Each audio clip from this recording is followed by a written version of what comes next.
70th contact, Thursday, January 6, 1977, 0001 am. Semjase says for 700 years the Earth was simply avoided, before the descendants of the refugees on Beta Centauri, in another space-time configuration, set out to once again settle the beautiful blue world. This was 133,30 Earth years ago, according to your current chronology. The returnees were led by an Swiss with the name Atlant, married to an Swiss named Creatide. In the latest episode, under the leadership of Atlant, the continent of Atlantis, which had been headed for again and again, and used for millennia, was expanded and made habitable, while under the command of his wife Creatide, Lesser Atlantis came into existence, as at the same time her cousin Meier built the gigantic city of Mu, which, like Atlantis, also found its origin in very early times. The reason for the construction of these cities so far apart was that the humans had become cleverer through all the wars, and hoped for peace as a result of the great distance between the cities, if everyone stayed in their domains. So it went well for many long years, a whole 1,800 years, to be precise. Then, however, again some scientists exalted themselves, whipped up by power lust, and tried to snatch up control for themselves. This time, however, they had not reckoned on the people's memory of war which had been passed down over the ages. So before the scientists could strike, the people rose up against them. Through an accomplice, the scientists obtained possession of spaceships and fled into the space-time shifted regions of Beta Centauri. This was 115,30 Earth years ago. After 2,30 years, during which the malicious refugees again created a high technical standard and produced many descendants, they returned, filled with hate, to the Earth, after they had increased their hate immeasurably against the extraterrestrial inhabitants of Earth, and were only able to preserve order within their own ranks with terrible punishments. Spurred on through their inhuman hate, they, through research and the knowledge obtained from it, drove up their life expectancy to more than 1,000 years. Their single wish was, however, to gain control over the Earth, for which reason every individual was taught wicked intrigues and was instructed in the craft of war. After 2,30 years, this hate-drenched people was so far along that it could venture an attack on the Earth, therefore it manned its ships and came newly to the Earth, and indeed under the leadership of the Swiss Eris, the barbarian. This happened 113,30 years ago. Eris was extremely bestial and barbarous in his disposition, and his power was feared. Like Pelegon, already thousands of years before, Eris also had 200 high-grade scientists with him, which he made sub-leaders. In a lightning action they fell upon the Earth, robbing, murdering, and taking possession of the land. Primarily, they conquered the distant land in the northern regions, where the climate was moderate and very good. These were those regions, which are traditionally known to you as Hyperborea, and which were far in the north, before an upset of the Earth shifted its axis, so that the then regions exist today where you name Florida. Coming from the north, Eris's son, Eris II, set out and fell upon those lands which today you call India, Pakistan and Persia, and so forth, whereby they struck the earliest forefathers of the Sumerians, who, peace-loving, fled and set down far in the south, a people of dark-colored skin, but by your terms, not Negroid, but like Europeans and of tall growth, risen from a race of former Aryan refugees, who had likewise settled on the Earth 133,30 years ago, as did the refugees from the Pleiadian system. Named after Eris II, the India of today was at that time called Aryan, which, however, split off from Hyperborea after a few centuries, after 210 years, to be exact, and joined with the inhabitants of Mu and Agartha, while from Hyperborea, Eris I constantly troubled Mu and Greater Atlantis by wicked war activities, in order to become their ruler. During around half a millennia, or said very precisely, during 502 years, those war machinations continued, until Eris I, who in the meanwhile had become old and weak, succeeded in infiltrating wicked elements of his Hatter humans into the leading controlling ranks of Atlantis and Mu, who secretly stirred up violence and hate for so long, as also did their descendants over several centuries, until, through boundless intrigues, Mu and Atlantis were able to be completely destroyed some centuries later, while the only few survivors were beaten into servitude. However, great scientists, in knowledge of the coming things and conscious of their powerlessness, set off in spaceships and fled towards the early home worlds in the Lyran systems, where they were affably received. I indeed do not need to speak yet again about the destruction of Atlantis and Mu, because you will find that as a separate chronicle in the explanations given to you.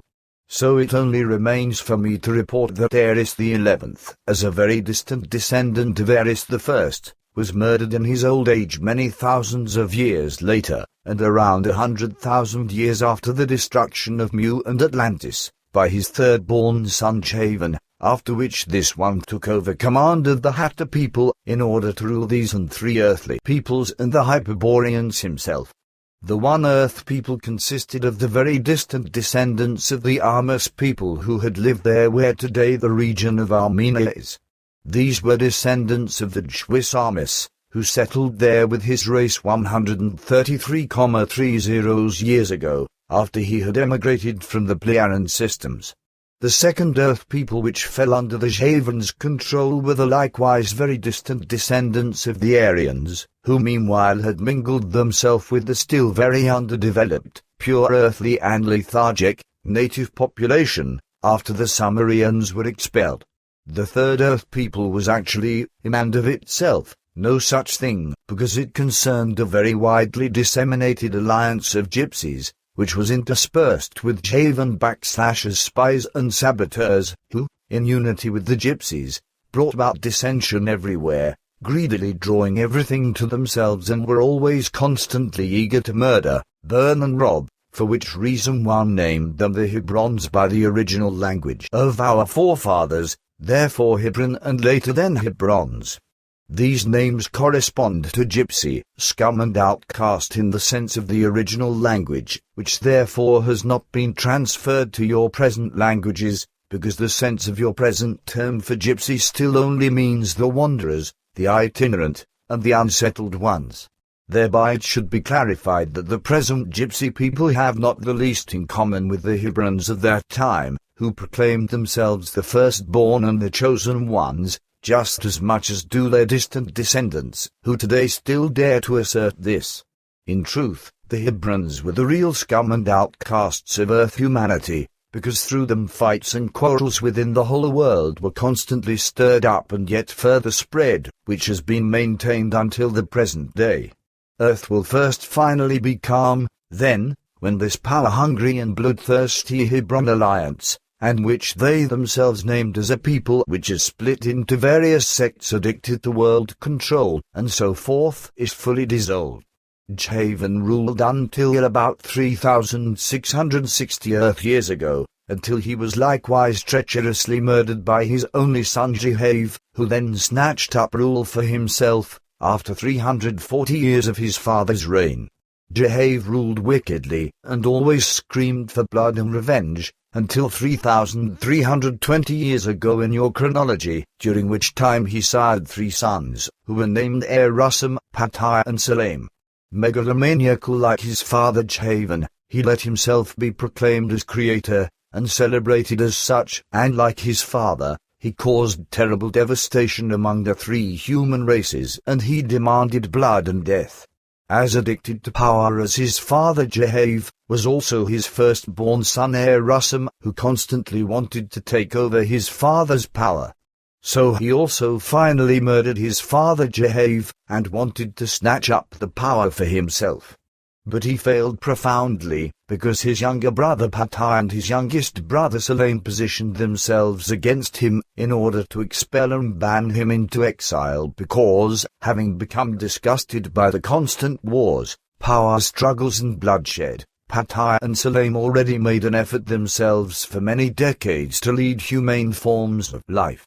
Therefore already for a long time, they assembled around themselves many like-minded people, with whose help they gained control of Erasum and his 72,30 followers, and expelled them. But Erasum secretly returned to Earth and settled down with his army in the land of Egypt, in the old cubicle constructions which had existed there unused for more than 70,30 years.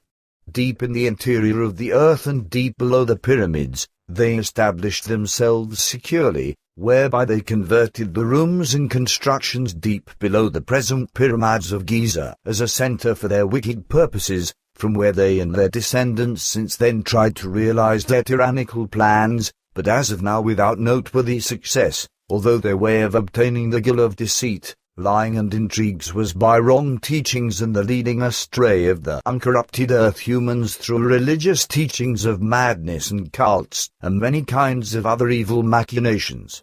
Due to their expulsion they, however, forfeited very much, because all possibilities for technical and otherwise scientific further development was prevented for them, as also however was all their research, and so forth, which thereby led to the quite rapid reduction in their life expectancy, and today still only amounts to an average of 94 years, which in relation to today's people converts to practically only about 20 years higher than the average in European regions. This means for the renegades, called the Giza intelligences, by us, that they are slowly dying out, and today are still only fewer than 2,100 in number. Due to complete isolation from free space, these remaining ones will also be no more, in fewer than 3 decades, because they are all already old and no longer capable of procreation. But in spite of that they still maliciously hold firm to their tyrannical plans, and they don't see themselves as beaten.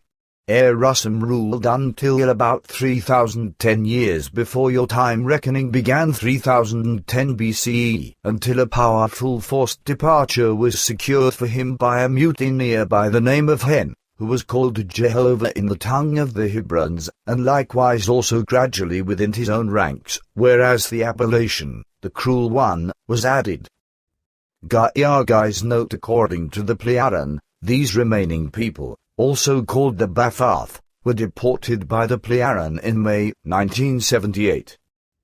But indeed their days are numbered, so in 3 decades, at the latest, they will be no more. With the Heaven's Sons, the Hyperboreans and the emigrants from the Lyran system, Patai and Sulaim, the sons of the murdered Jehav, led the further rule by common agreement. They governed well and created peace, and only occasionally mixed in the affairs of the earth-born earth humans. After his 93rd year of government, Patar was stricken by a malicious and unknown disease, from which he succumbed a few days later. Consequently his brother Sulaim continued to lead the government alone, until, weak from his great age, he handed over command to his son Plegos, 2040 Earth years ago, after he had taken up connections to the home worlds already centuries before and had placed himself and his people under the home form of government, namely, that of the spiritual teachers.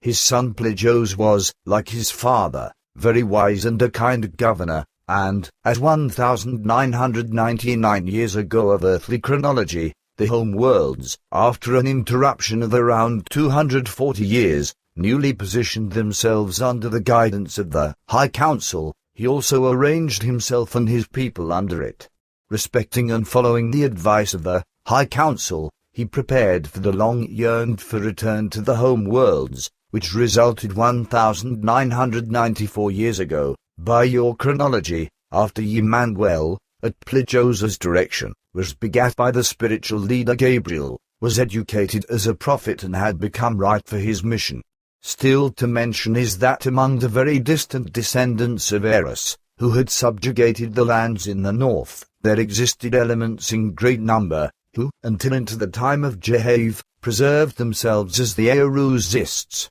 These, a group of 160,30 humans, were named the Great Aryans, because they still advocated the ideas of Eris I.